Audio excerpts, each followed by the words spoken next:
مقابلے میں کوئی نہیں آ سکتا. مقابلے میں تو کوئی اور ان کے باپ نے, ان کے بیٹے نے ان کی ہیکڑی توڑ دی.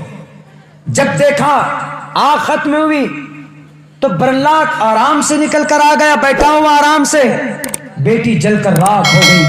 تب اس وقت ان کو وشواس ہوا کہ ہمیشہ حق کی جیت ہوتی ہے.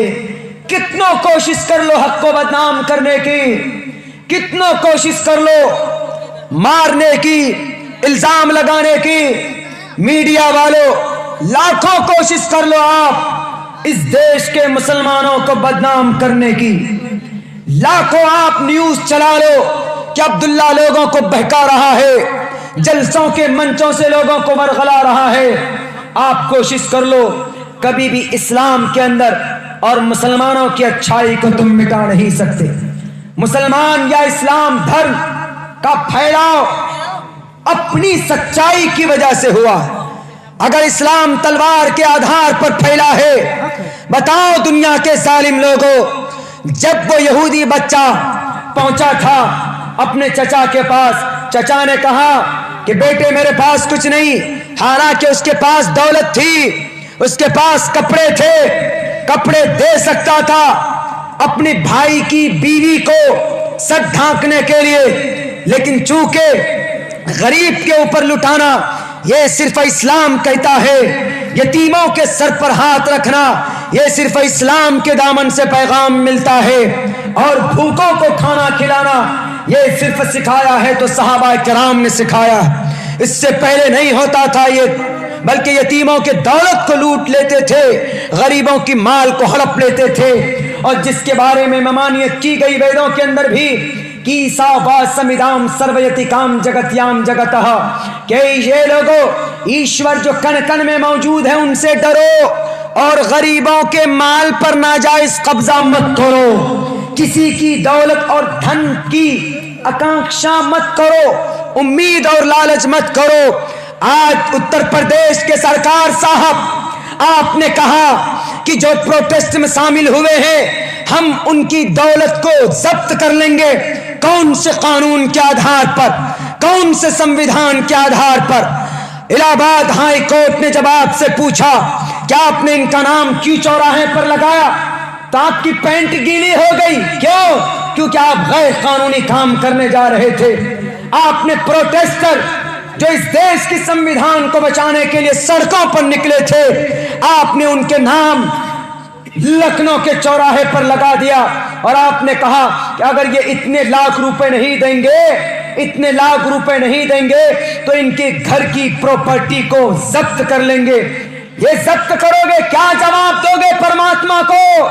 پرماتما نے کہا ایشا وا سمیدام سرویتی کام جگتیام جگتہ.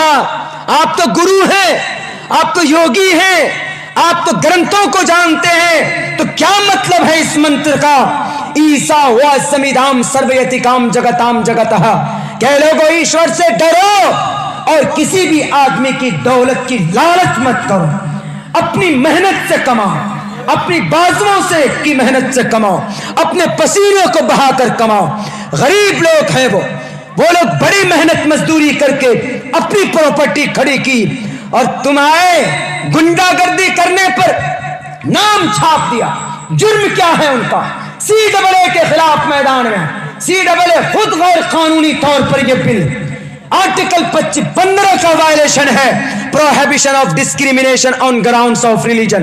دھرم کے نام پر لوگوں کو بانٹنا, کوئی بل بنانا سمویدھان اجازت نہیں دیتا ہے.